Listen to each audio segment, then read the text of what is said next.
Welcome to Porch Lore, where the night is full of magic and the wind whispers tales of the unknown. Come on up, take a load off, and settle into that cozy chair right here beside me. We've got the lantern lit and the story's waiting. So wrap yourself in a blanket and let's dive deep into the shadows where the supernatural roams and mysteries unfold. I'm your host, Neven, and this is Porch Lore, where the spookiness feels a little bit like home. You ready? Let's get started.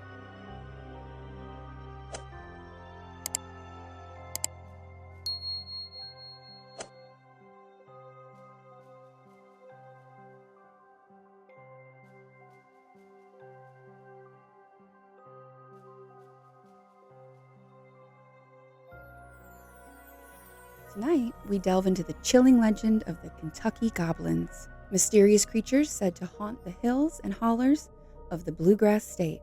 With their small stature, glowing eyes, and unsettling shrieks, these creatures have sparked tales of terror for generations. Tonight, we'll hear a first-hand account with the goblins, a tale that may just make you think twice before wandering into the dark woods alone. The legend of the Kentucky Goblins traces back to the late 1950s, when reports began to emerge from a small community near the town of Kelly, Kentucky.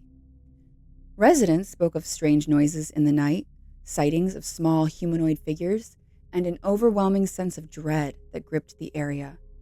But the story doesn't end there. It was in 1955 when a family known as the Lankfords would come face to face with these elusive beings. An encounter that would send chills down the spines of all who heard it. Imagine, it's the summer of 1955. The air is thick with humidity, and the cicadas are in full chorus. The Lankford family had settled into their modest farmhouse on the outskirts of Kelly. Their evenings were typically spent around the dinner table, sharing stories of the day. That particular night would be anything but ordinary.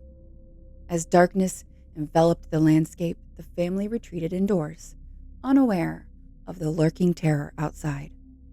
They settled into their usual routine, the children playing in the living room while Mr. Lankford enjoyed a quiet moment on the porch, sipping his sweet tea. Then it started, with a scratching sound. At first it was dismissed as the wind playing tricks, but the noise persisted, unsettling, rhythmic, and growing louder. Mr. Lankford furrowed his brow, casting a glance into the darkening woods. "Just the raccoons," he muttered to himself, trying to brush off his growing unease. But as the minutes dragged on, the scratching morphed into something way more sinister. Then came the shrieks, high-pitched and inhuman. The children paused their play, their faces paling as they turned their eyes towards their father, searching for some type of reassurance. But Mr. Lankford's gaze was fixed beyond the tree line, where shadows danced in the flickering porch light. Determined to investigate, Mr. Lankford called for the children to stay inside. He grabbed a flashlight and stepped cautiously down the creaky porch steps, the beam of light cutting through the darkness. Each step felt heavy, laden with an unshakable sense of dread.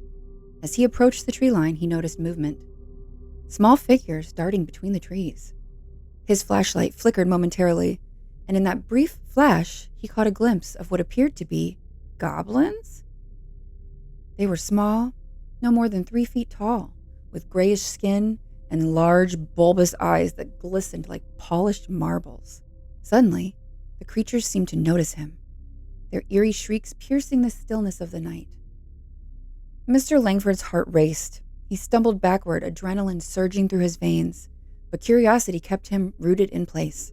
Suddenly, one of the goblins broke away from the others and approached him, its eyes locked onto his. Terrified, Mr. Lankford turned and ran, bolting back to the safety of his home, the sound of the goblin's laughter echoing behind him. The children were huddled together, eyes wide with fear. He quickly recounted his encounter, their faces pale as the realization sank in. Something was out there, something that defied explanation. That night, sleep came fitfully, haunted by visions of those glowing eyes and the chilling laughter. Merely days after the Lankford encounter, numerous accounts of strange occurrences were reported in the area.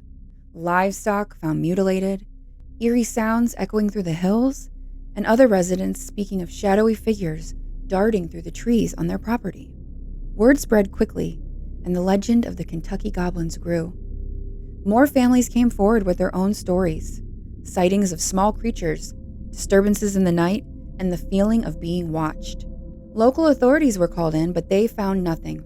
The community was left to grapple with their fear and uncertain of what lurked just beyond the tree line. The Langford family eventually left Kelly, unable to shake the feeling that the goblins were still watching, still waiting. As we reflect on this chilling encounter, it's important to remember that our fear often stems from the unknown. The Kentucky Goblins serve as a reminder of the mysteries that lie in the dark corners of our world. Creatures and forces we may never fully understand. Whether you believe in the legend or dismiss it as mere folklore, the stories persist, rooted in the very fabric of Kentucky's history. We sure do appreciate all our porch pals stopping by. Be sure to like, subscribe, and click that little bell for alerts. And remember, there's always room for one more on the porch. We'll keep the light on for you.